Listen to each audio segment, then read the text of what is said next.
Hello and welcome to our programme on Windrush 2020. Thank you guys for agreeing to come along and just talk to us about your poetry and your love for poetry and your just your passion for poetry. Hey, Asen. Hi, welcome. Thank you for joining us. Finally. Yes, I am. Yes. I first of all, I'd just like to say, you know what? One of the things I really want you guys to be able to do is to share, and you can share while we're speaking. I know we've asked you guys to go on mute, but I don't want you to feel that you can't express yourself in the conversation. Yeah. But what it would be, something I think would be really good is if I go round to each of you and ask you to just introduce yourself, just tell me a little bit about who you are, who you represent, your island that you represent, colours obviously are telling the story, and just a bit about yourself, and then I'll take it from there. So Larice, would you like to start? Hello everyone. Really glad to be here, even though it's a bit nerve-wracking. But my name is Larice Johnson. I was born in Jamaica. Unfortunately, I don't have anyone who was part of the Windrush. So I don't know much about it. When I say don't know much about it, meaning I don't have anyone to relate to it with. So all that I know is what I've learned so far since I've been here. I've got two sons, a 31-year-old and a 26-year-old. First-time grandma as well. I became a grandma last August. So I've got a little boy. Thank you. I was born in a parish of Hanover, which I don't know it because my mom took me to Kingston when I was 2 months old. And from Kingston to Portland and from Portland to England. I came in 1992. And it's been home since. One was born in Jamaica and the second one was born here in the UK. I'm also a member of JAS, which is Jamaica Association Slough, which I'm proud to be part of. It's something new and it's exciting. I've always said that when I do go, as in go to heaven, I don't want to be just another number. So I want to leave something behind. And I think through this, it is possible. I think that's it. Thank you so much. Jeanette, please.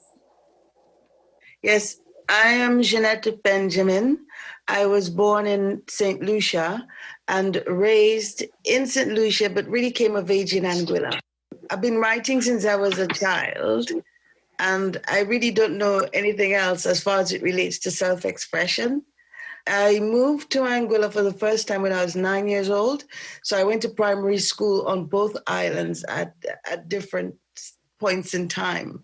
I got my start in radio. And aside from my work as a writer, that's the only real official occupation I've had. Interviewed a lot of different artists, a lot of business people, politicians. I've really run the gamut as it relates to interviewing and radio presenting.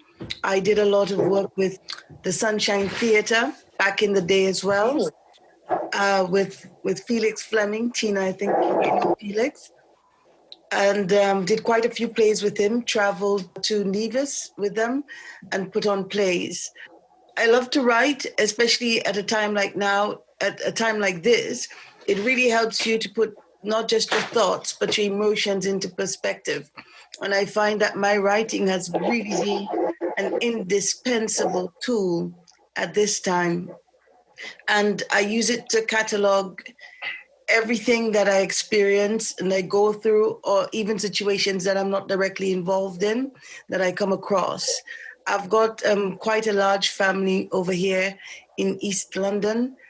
My great-grandfather thought it would be an excellent idea to answer the call way back in the 60s and actually used up a lot of his savings to send most of his children over here in search for a better life. So Okay. I've got quite a big family in East London, for which I'm very grateful, because every time things get a little too on top of me, I can call one of my aunties and have a good old natter in Creole and just forget I'm here for a little while. Yeah. So that's about it. I've got a couple pieces for you today, and I just hope you enjoy them. Thank you. Yeah. So, Asan, would you like to introduce yourself? Tell us a little bit about who you are, where you're from, and a little bit about, why you're passionate about the spoken word. Okay, so good day, everyone. My name's Asan. I was born here. Both my parents, my mother is first generation from those who came over of the Windrush generation. So those born from the parents who came over. And my father also, he's from St. Lucia. So my grandparents on my mum's side is from Grenada. And my father's side is from St. Lucia. So I was born here. And at the age of 6, I went to live in Grenada for 3 years. I went to school there, went primary school there, came back when I was 9, and then went back again when I was 11, and then stayed there and finished secondary school until I was 18. And in between then, I was traveling all over the bit. I spent about 3 months in St. Lucia as well in my young age, I think around the age of 11. And then when I came back, Hurricane Ivan happened in 2003. I've just been here, worked with the first people that gave me my job, more or less. I began working with was Vibe Motivation through with Christina, meeting people the likes of Lennox, Carty, and others involved in the Nation of Islam, my mum, through my mother. And yeah, I'm a father, I tutor. My love for spoken word poetry actually came from learning oratory through limericks when I was being taught in the Caribbean, in Caribbean schooling. It was limericks that actually got me into writing, and I started writing from a young age. And then that kind of grew into different expressions through music, other formats of spoken word poetry. Started dabbling as my writing knowledge expanded. So I also like calligraphy. So I like to write, create my own fonts and do stuff like that. So I've always had a love for words, symbols, numbers, expression in that format. So yeah, there's loads, but that's kind of the gist of me. And I'm 34, so I'm probably a baby. I'm the baby here. I'm 30. Thank you for sharing that. And Sir Lennox Carty. Yes. Please tell me a little bit about you, about who you are, and about what you do and your passion for the spoken word. Greetings, everybody. My name is Lennox Carty. I'm from the island of Anguilla in the Caribbean. I came to England in 1963. I'm one of the first generation youth that came to England. I started writing poetry at the age of 12 in school. I won the W.H. Smith Writers Award at a very young age. So I kind of know from that I had a skill or an art to develop and continue to develop. I didn't do much writing in my early teens.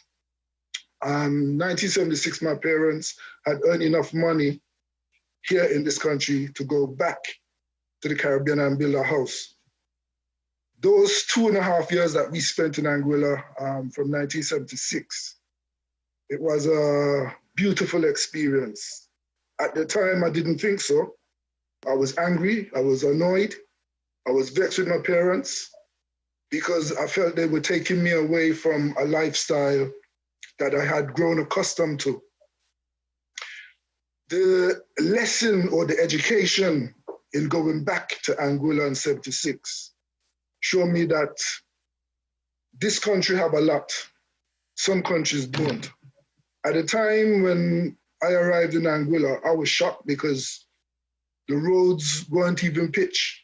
Didn't even have any tar, it was just dirt road. So when the cars them rush by, all heap of dust kick up and you're forever cleaning the house inside. that was an eye-opener to me. The first night I spent in Anguilla, I remember coming into the door and I was feeling on the wall for the light switch to knock off the light, and then realized we never even had electric. My grandmother had a kerosene oil lamp. And I was just taken over by the amount of insects and, yeah, as over here would say, midges around that light. But what really caught my attention was the gecko. You see the gecko, he hide during the day, but in the night, he know where to get his food. And him just come out and stand up by the light, and every minute just flick out his tongue. And he would catch a bat or catch a fly. And when him done, he just go along, surviving. I say, look at that gecko surviving. And when I looked around the island, I could see old, young, middle-aged people. I see rich people. I see poor people.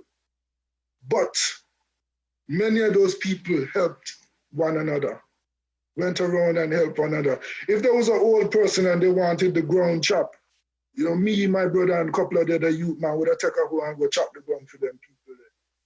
You know, hard work, but we were happy. We came back to England in 78.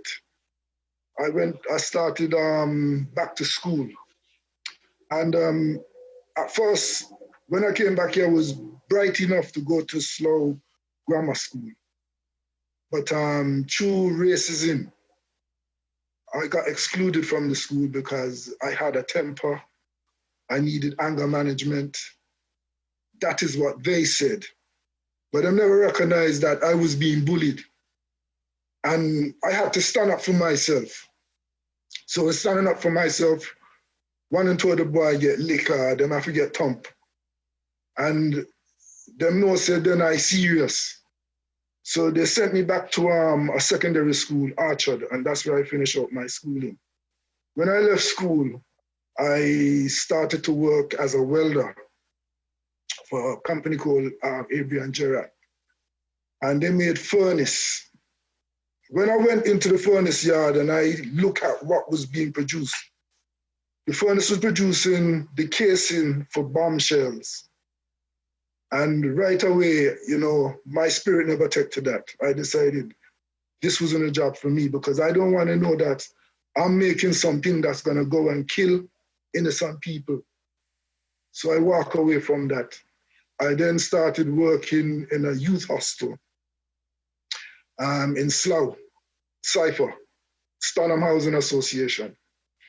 There, I started to learn and recognize that we have young people in our communities who have problems and need support, need help, need guidance. At the same time, I was attending the Orchard Youth Club. Now, the Orchard Youth Club was like a second home to many of the young people in Slough because that was our gathering space, you know. Wherever you turn, whoever you talk to, come across the week. Where you going? Orchard, Slough Boys Club, Wexham Youth Club. Those were the places we hung out. And for me, you know, the Orchard, I had a passion about the Orchard. So much so that I went to college and I studied youth and community work and qualified and came out and became the manager in the Orchard Youth Club. In there, we set up a program, an education program for a lot of the young people and elders in Slough. And we had something like 25 different things run every night of the week in the Orchard Youth Club. The Orchard was the heartbeat of Slough. You know, any of my generation you talk to can tell about the Orchard. From there, I started to find my feet. I started to do athletics. I used to do 200 meters, high jump. Going away to those meets got me out of Slough. I'm saying that because at the time, the group of young people that I move around with, some of them was getting themselves into trouble, and being a young Rasta, a lot of fingers was being pointed at me in them time there. Some people thought I was this or that. Everybody had their own view, but it didn't bother me because I know myself from a long time. When I got into athletics, I started to travel up and down the country. So that gave me a passion to travel. I came out of athletics and I started to study the Korean martial art of self-defense, Taekwondo. And that is my sport. You know, I became a black belt. And then I went on to fighting in Europe, being a national champion of this country, being the international champion, defeating a world champion and all them things there. So it gave me confidence. It also showed me that in this life, every day we have to fight and struggle. And I didn't want to be one of them walking around with a knife. So where did the passion for poetry come then? The writing. While I was doing martial arts and having the opportunity to travel, let me just retrack. When I was in Anguilla, I went to school over there. And the first time I witnessed somebody speaking in rhythm and rhyme was my history teacher. Her name was Audrey Hennis. And the way how Audrey walked up and down the class telling us about history, Columbus and them people there, you know, it made me really sit up and take an interest in history. When I started to go into the Caribbean history and learn about the slave trade and Africa and how Europe, the role Europe played in the slave trade, it opened my mind because now I could understand when I was in England before, when I saw the African youth them on television starving with flies and all kind of sickness and bloated tummies. These were the questions that I had to ask, but nobody couldn't answer them questions. Why? But now recognizing the impact that slavery had on the world, it opened my eyes to why Africa is struggling on the level that it was then and still is now. Yeah. So I see a lot of wrong things and I started to write. Now, the first poem I wrote was the Brixton riots. When the Brixton riots was around them time there, you know. When I saw what was happening on TV, I was shocked. And something inside of me just told me, take up a pen and start to write. So from winning the W.H. Smith Writers Award, this is now where I take it up and start run with it properly, because I start write poetry about slavery and things on a political level, anything that came to mind at the time. Okay. How my poetry improved, I got invitations to go into schools and run creative writing workshops for the children. Some of the schools invited me in to run workshops on bullying. At the time, I felt the poetry that I had written, it wasn't appropriate for the children in school. So it made me come down on a level where the youth, them and I can communicate. So I started writing poems like, hey, Mr. Bully, don't bully me. I don't like the pain and hurt you cause me. Hey, Mrs. Bully, don't bully me because I don't like the pain and hurt you cause me. You pull my hair and you make me cry. You make me feel like I want to die. You know, and a lot of the youth them can recognize and relate to this kind of bullying in school. And every school have a bully. I don't care what headmaster same school. Trust me, bullying is a thing that's undercover, you know, because the youth, they're afraid to snitch now. So the bullies get away. So when I go into school and I run workshops on bullying, I'm asking the youth them directly to tell me the kind of conversation or what they would have liked to tell the bully for bullying them. But I don't want to call no name. And the youth them start produce the work, you know. Then this thing with Black History Month come into flavor. And I started requests to go to schools and run workshops on Black History Month. Now, for me, I had to research. And some of the stuff that I was researching, not even the teachers in the school then never had it. So when I go in the school now and I start to deliver in the assembly in the morning, we could look upon them people's face and I see them a screw and them feel uncomfortable and they ain't sitting easy because they don't know where I get my material from and whether or not it's true or false. I see some very uncomfortable teachers in them assemblies in the morning. But when I research, I go to the library and I read book. So yeah, the poetry then start to develop, and I start to move around with a band in the early 80s called Majestics. So we start to travel again. So it brings me on to asking Larice if you would actually read out a poem that you have prepared for us, please. Okay. I haven't written any poem, but I love Louise Bennett. And so I'm going to do one of Louise Bennett's.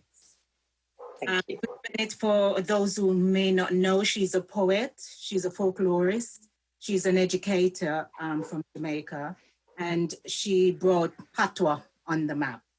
So again, I will apologize to those who don't understand patois, but her poems are mostly in patois. It's called Love Letter. Love Letter by Louise Bennett. Me darling love, me little dove, me dumpling, me gizzada, me sweetie Sue, I goes for you like fly goes for sugar. As I puts me pen to paper, and me pen nib start to fly, me remembrance remember, the first day you catch me eye. You did just come off a tram car. A bus was to your right, a car swiss past your left ears, and you turn up stiff with fright. Your jaw drop, your mouth open, just like jackass start yarn. Heart go boogu boogu, and me know what make me born. No, no scorn me little letter. No laugh off of me, ah. Me learning not too grand. So what me can't spell, me withdraw. The thing in the corner with the freckles is me heart.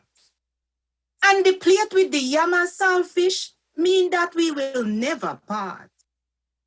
See how me draw the two face them that look on one another? Well, one is me and the other is you. Take anyone you rather. It's not a cockroach foot this. A finger with the ring. And me want to marry you.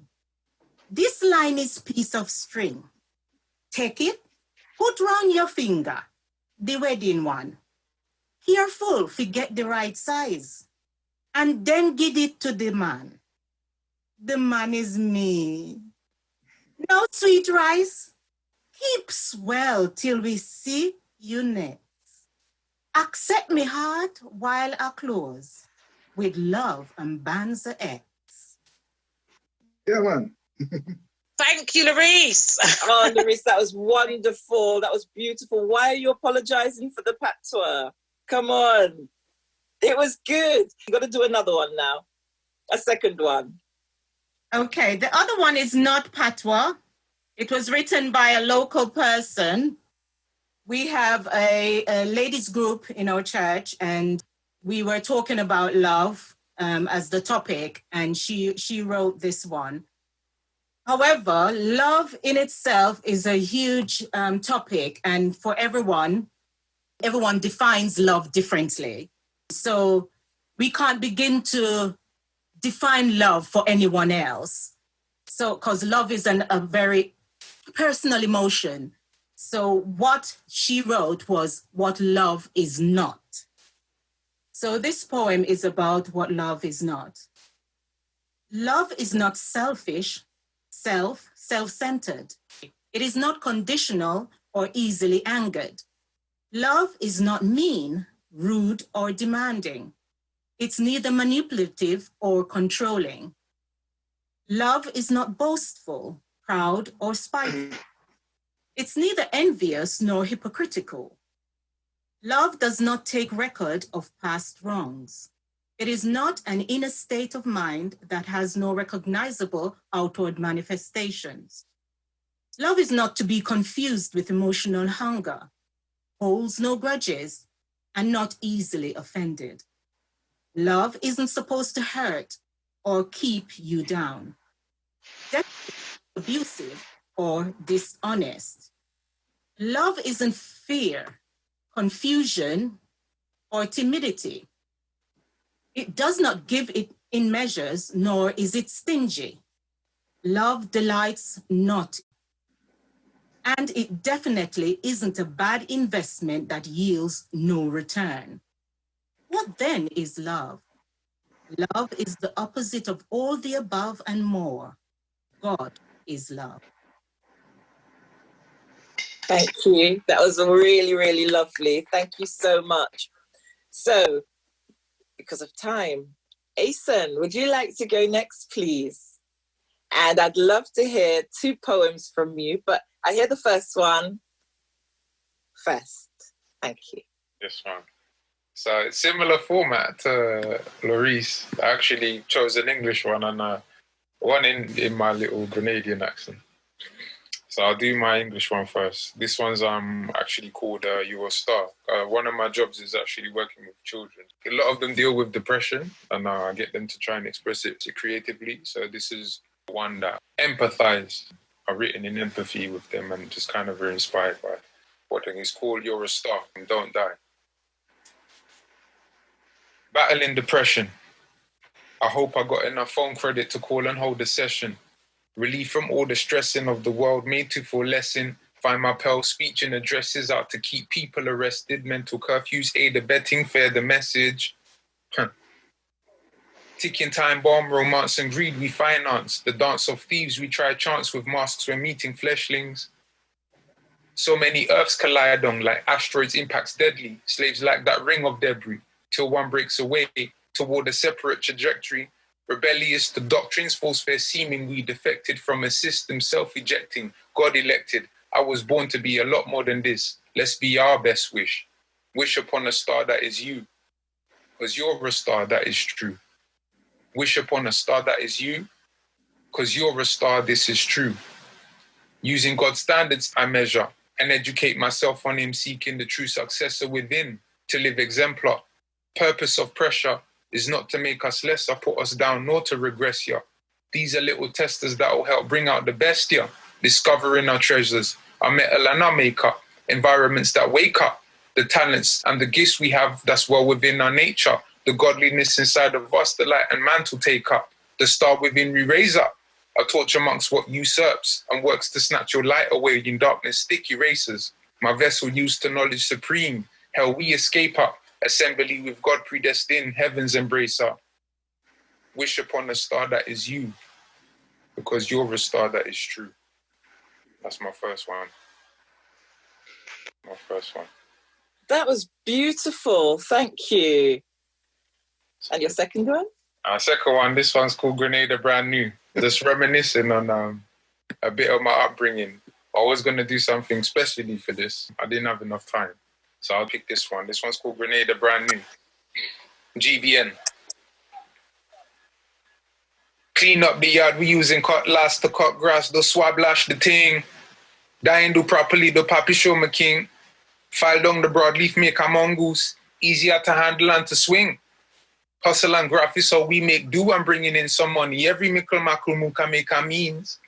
To one ends when it's bread and smoke herring. Can we bless, it's thanks that we give. How we live, Yo couple hana fig and saltfish with oil dish mango or orange. We wash that down when boiling bush tea we drink. Draw father lemongrass and black sage. Revitalizing. God give we sense to use what the land providing. In rhythm, stride and melody, can choose me sing. Cause everybody have phone now to ping. Natural ways they want forget playing thing. What do them? Pour fattening of pig snout or pig sauce pillar with pigeon peas, food sweet, yo. 50 cents for back and neck on cheap roots. Gravy, a split pea soup, couple cuts of square beef to drop in seasoned broth. That the choice of meat. Raising the sun, we eating poor man recipes. The watching nothing cause we strong, yo. We in the sun grow. No complaints, we make the most, yo. The vigor shown. Laid back, we balancing in rum shops, calm ruction. We congregating back in rum shots. Caribbean Guinness have hospitality, but try challenge we assault and battery. Yes, we nice, but we spirit revolutionary. Farmer tools turn to weapons in a blink. Might well end up with a bottle in your kinks. Passionate cause blood to flow. Protect we peace. A land that give birth to visionaries. Cut through the serpents playing tricks. Snaky behavior, yo, we arm for the skin. Done with the backstabbing. You know we brighty playing, brighty in ting. Lots of babies present come from times of Morris, Gary, bless. Is the energy soon as you touch point Salines? No, not to mess with we. Grenada brand new bee and new beings. What we sing? That's Grenada brand new. Oh, wow. Well done. That's awesome. Thank you so much. Yeah, first time performing that one. Go on. That was really good. Thank you. Thank you for having me. Jeanette, please. Now, welcome. You're going to say your first poem? Yes, I will. It's called Rain. It's actually a recorded, unreleased song that I sort of repurposed for you today. It really is about me as a product of a family that was here from, like Lennox, the 60s, and, observing the things that my family has gone through. And of course, my family, I love them, and seeing their struggles and seeing these same struggles paralleled in so many other families in and around these, low-income working class areas. It's something quite, gut-wrenching, moving, and these circumstances all flow from the effects, like Lennox said, of slavery and colonialism. So I sort of try to condense it from my perspective and deliver it. And it's called Rain. But first, I would like to dedicate this to Ijania, because we lost her recently. And Lennox, there's a very happy coincidence. This is one of my most precious gifts. I received that from Ijania many years ago when my second son was born. And I was able to introduce him to an aspect of our culture via Rasta Sam. And, up to this day, his favorite thing is either pumpkin pie or sweet potato pudding. So thank you. And I thank you for your influence. Enough respect. Yes. And it's never come off my bookshelf. So thank you. And what I do today, I really want to dedicate it to Ijania, because she meant so much to me. And she was a real force, a real supporter of mine. And I always felt her love so strongly. So what I'm doing here for today, I'm doing for her, to her memory. Sorry, Jeanette, before you start, just in case everybody wanted to know what that book was about, Jeanette. Yeah, it's by Lennox Carty, illustrated by Maggie Nightingale, and it's called Making Time to Chat a Rhyme, and it's about a young boy by the name of Rasta Sam and his experiences in, living here in the UK, making sweet potato pie with his mom, getting a new tam, going out and playing with his friends. It's very wholesome, very sweet. And I mean, this predated things like Rasta Mouse. So very authentic. I love it. Enough respect.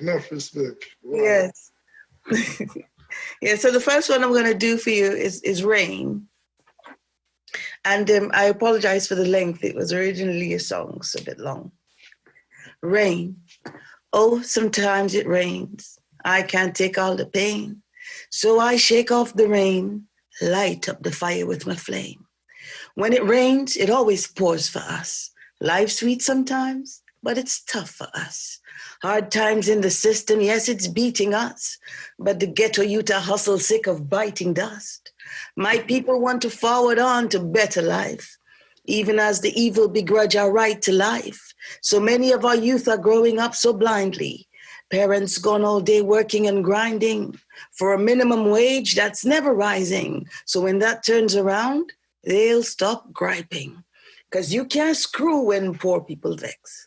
The poor people you sectioned into concrete nests, ripped up communities, put them in unsafe complexes.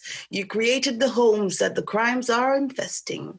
You created the circumstances we are contesting. You give us less for doing more, and we're ungrateful for protesting. We have built you up so many times, but do not get our due. And you crack down on us harder, afraid we'll pull a you on you. Oh, sometimes it rains, and I can't take all the pain. So I shake off the rain, and light up the fire with my flame. When I say London, I say it for my family, yeah? From in the 60s, they settled down there, answered the call to build up England fair, to be met with signs no blacks or dogs are welcome here. And you call us immigrants, you pretend to fear, when 15 times you fought with France for the right to loot St. Lucia of her wares. So 7 times the British ruled my poor island over there. From sugar and slavery, we've been bleeding for you. When you were war-torn and broken, we tended to you. And still, we don't get the representation we deserve. We still sit at your table waiting for respect to be served, while you unceremoniously dispatch our people back to the places they abandoned for you, where there is nothing for them because they gave you all, because they trusted your word and answered your call. And you made us plant to sell us out of our banana dreams. You sold out descendants of the slaves. It's we who died to put the sugar in your English tea. Yes, that same bitter sugar that you walked from, we still nurse you, we teach you, we drive you, clean for you, but despised, victimized, stopped, searched, and profiled. And some of you have gall to say that we do not belong here, but like I'm sure God's black, I know we earn the right to be here. And oh, sometimes it rains, I can't take all the pain, so I shake off the rain and light up the fire with my flame. As we stay on our respective grinds, find the space to heal and to free our minds. They cannot fight us all down. We will not stay behind. Our youth will prosper. I'm telling you, mind. So let us fight for our sanity. May the grimness of the city never falter we. And when we out here grinding, missing family, take some time to shout out for the whole of we. So GB is repping for Miku St. Lucia. Yes, and I'm repping for Sweet Anguilla. Yes, I rep for all my peeps from the Caribbean who are feeling the struggle in this foreign land. We will keep on standing up for positive things and rise to our place in the scheme of things. They cannot hold us all down, that is out of season. Let us unite and step up. We do not lack reason. And though sometimes it rains and I can't take all the pain, I will shake off the rain and light up the fire with my flame. Thank you. Wow, thank you. That was lovely. Really nice. Thank you. And your second one, please. Okay. The second one is one called Dasheen. And this is all about growing up in St. Lucia. At times when you experience negativity or negative experiences in your childhood, one of the symptoms of trauma are that you continuously fixate on that. And part of my healing process was trying to distill the positive out of my childhood and to allow that to ground me and fill me up and propel me on further in a better way, with better light surrounding me. And I wrote this one and it's called Dasheen. I grew up within the song of village life. Its rhythm still moves inside me. The memories still soothe me. When I recall the blessings that made life what it should be, the sound of rain on a zinc roof, a pounding, joyful, incessant melody, the sharp scent of warm sea breezes that buffeted our faces as we walked by the sea, long, long walks for miles on the Mar till we reached that pool of water in the shape of the island that gave Genesis to me.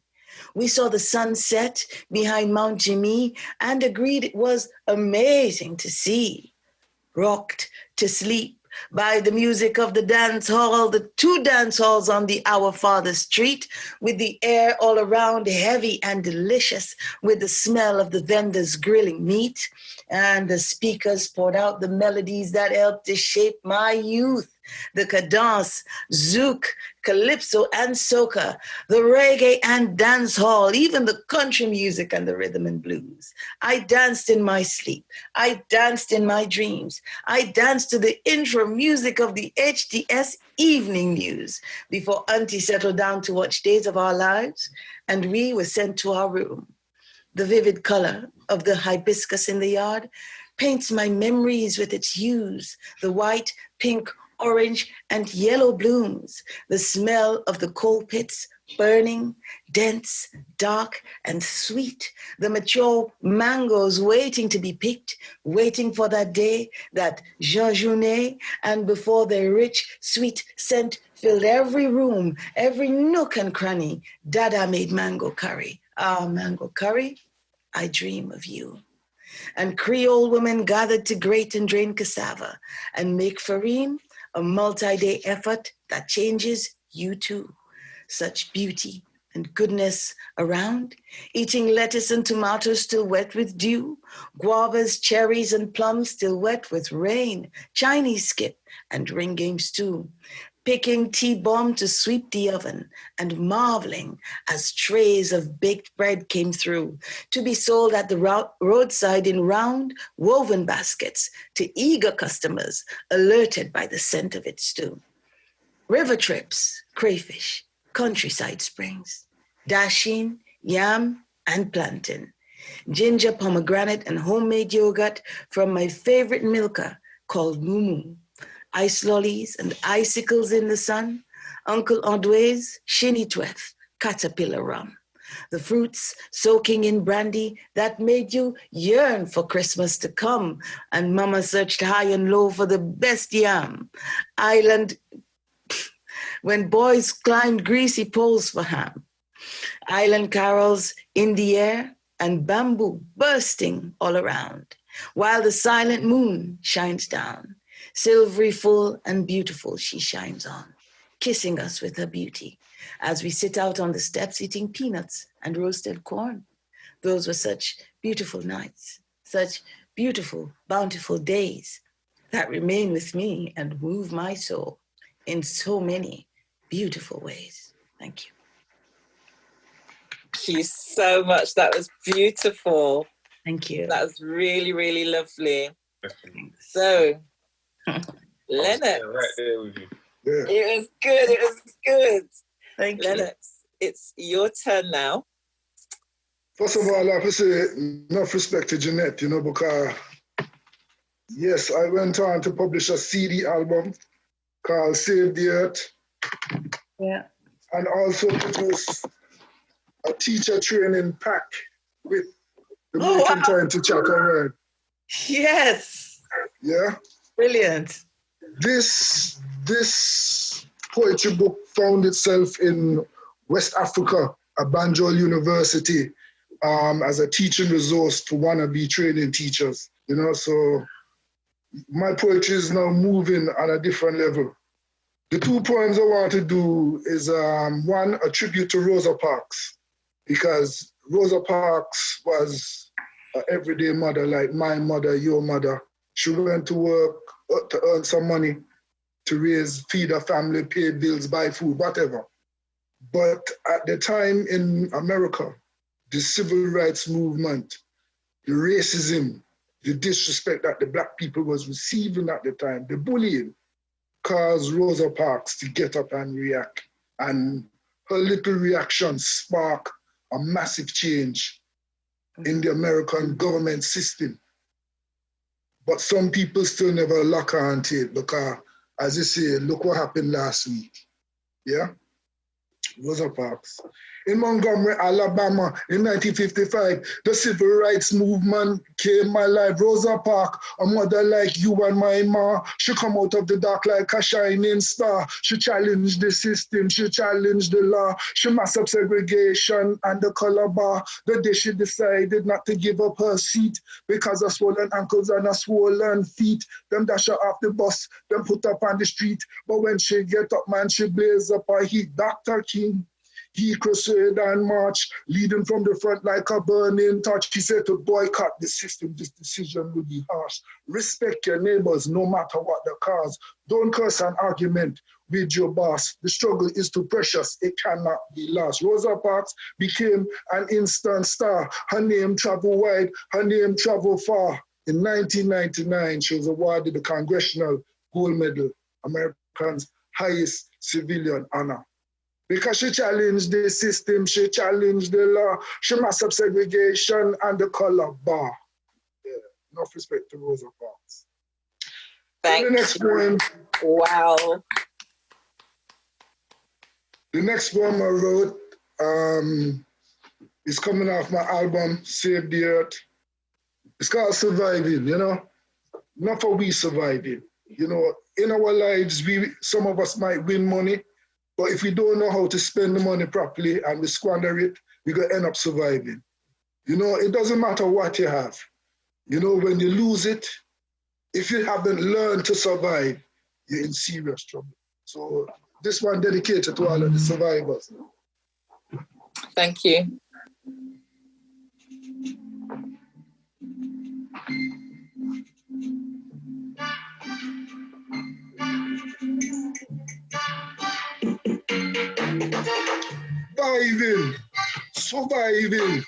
Surviving is the key. I say surviving is no fantasy. Surviving is the heights of reality. Some may not tell no lies, but it's time you realize surviving is the key. Some may not tell no lies, but it's time we realize everybody would like to be free. Organize, criticize, socialize, fantasize, every day it is the same mockery. It's great, meditate, underrate, desolate, and the whole world just a suffocate. Because surviving is the key. I say surviving. We got to fight and struggle to be free. Surviving is the heights of reality. The food in the shops, the price is too high. The rich man a live and the poor man a die.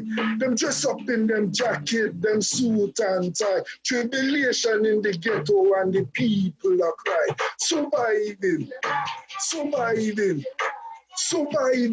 is the key. I say surviving is no fantasy. Surviving is the heights of reality. Gun shooting, stealing, killing, robbing, prostitution is the heights of reality. We survive the pallet of the whip. We survive the cracking of the whip. We survive under slave ship. We survive a Nazi dictator. We survive a gas chamber. We survive ethnic cleansing. We survive with our muscles tensing. We survive 2 World War. We survive many, many more.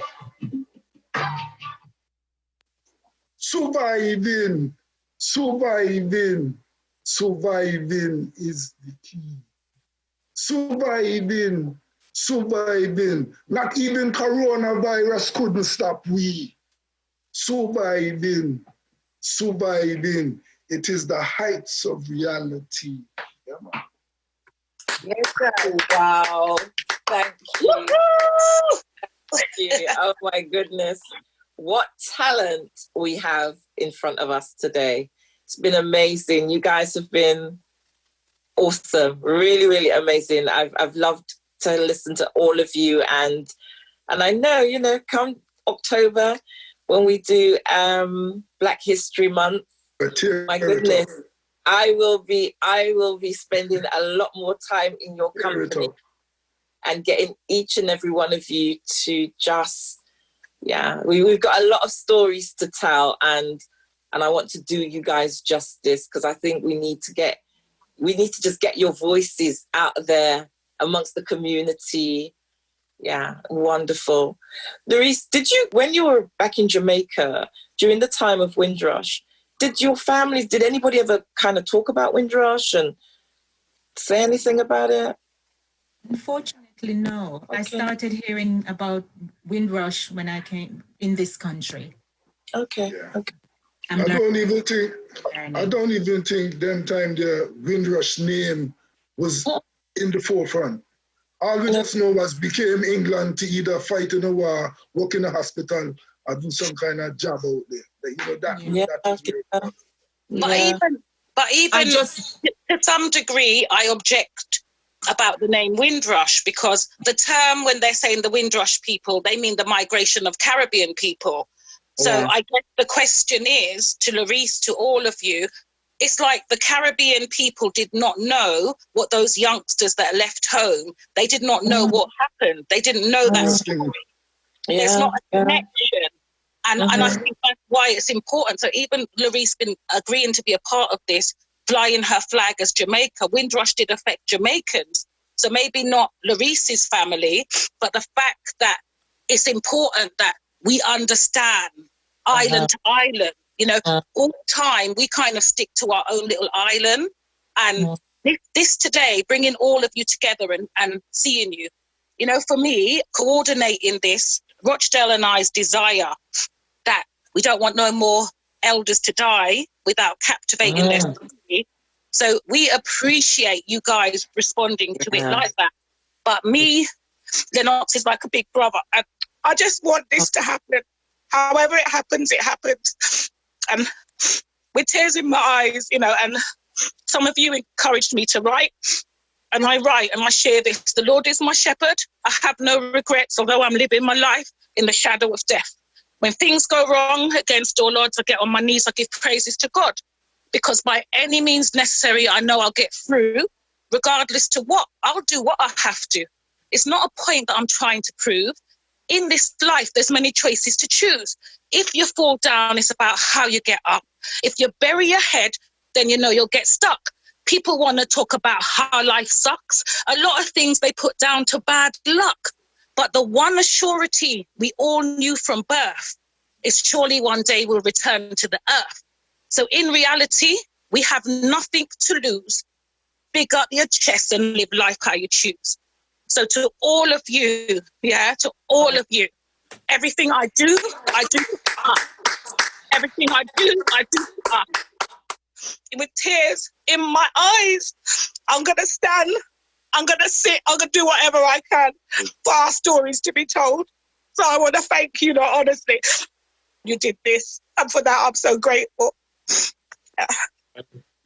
Thank you. Thank you for inviting. Thank you, Tina. Thank you.